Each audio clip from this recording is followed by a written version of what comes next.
Hi, I'm Lynn Rankin. Without a doubt, when you're working in a disaster resource center, you're going to work with people who don't communicate the same way you do.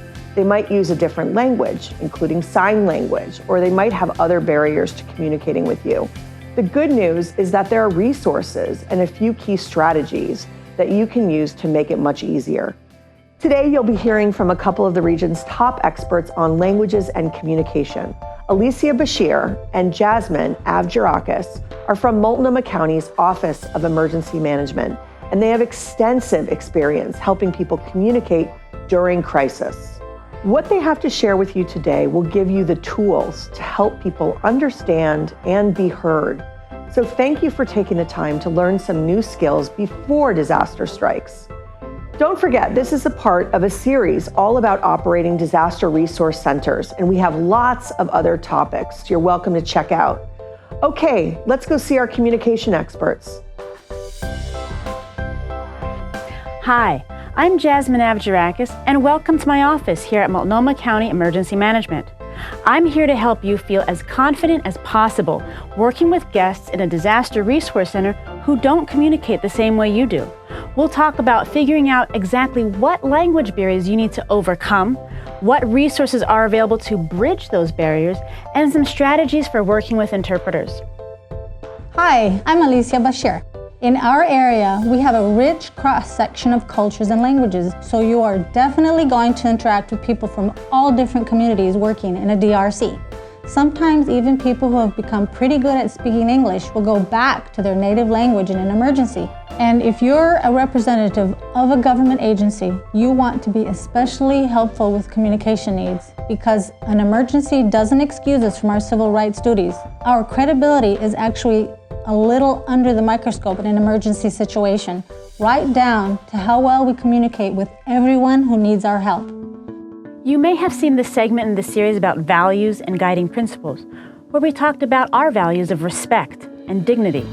And in our segment on trauma-informed care, we talked about not making assumptions about people. All of these things are important when we have trouble communicating with people, and we can easily forget about them if we're not paying close attention to our values. Ask questions in whatever way you can and be patient. Okay, so what do you actually need to do in the DRC when you meet someone you can't immediately communicate with? The first thing to do is identify the need. It's natural and expected for people to be disoriented during a disaster, and people who have been through a disaster tend to go to staff and ask questions. So if you notice someone keeping to themselves, you might check in to see if they're not communicating because of a language barrier. Of course, when you meet someone who needs to communicate in another language, you'll need to figure out which language it is. If it's not obvious, there's a great resource for this called a language board. This can help them show you which language they speak. So I speak English. What language do you speak? Ika.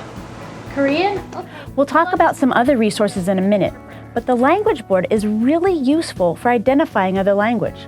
However you figure it out, the best course of action is to let your supervisor know that you need an in-person interpreter. If you can't get an in-person interpreter, or if you need one immediately, calling into the language line is the next option. That service definitely works, but just expect it to be a slow process. And try to find a quiet place to make the phone call. Ideally, we'd always have a professional interpreter available and access to the language line. But if you really need to get resourceful, then the next level of interpretation is to find another DRC guest who can interpret. If you need to do that though, you'll be working under some limitations.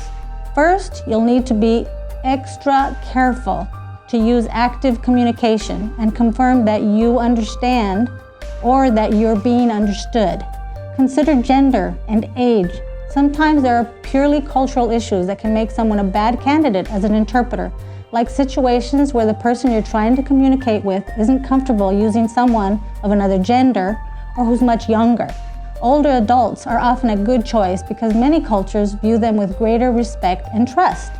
Finally, don't forget that with non-contract interpreters, we never share any medical information or other personal information. Because of these limitations, we only use non-professional interpreters to convey things like simple information about the disaster and how to navigate the DRC, or just to learn about what guests need and not things like medical information. Also, try to avoid asking kids to interpret for their parents. It seems convenient, but it can be unreliable and it can be traumatic for a child if you need to communicate upsetting news. When you're actually using an interpreter, I have some tips for you. First, always talk directly to the guest, not to the interpreter. That means you'll make eye contact with the guest and you won't say things like, "Tell them I said such and such." Just talk to the person, and like you would in any conversation, check for signs of understanding or confusion when the interpreter is talking to them. Understanding the language may not be the same as understanding the message. If a person who uses American Sign Language, or ASL, comes into the DRC, greet them like you would anybody else. Keep in mind, though, that not everybody who signs is signing in ASL. Many people use adapted sign language with the people in their lives. Having a piece of paper and pen with you is good practice. That way you can do basic communication and ask them if they'd like an interpreter. An interpreter is ideal if you can find one, rather than using pen and paper. We do try to have ASL interpreters available at the DRC. You may have access to video remote interpretation, also called VRI.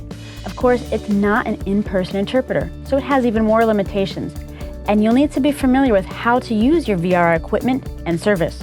There's more to learn about using VRI, but I've found that you need to speak in a way that the interpreter can hear you and make sure that the guest and the interpreter can see each other well over the webcam and the screen.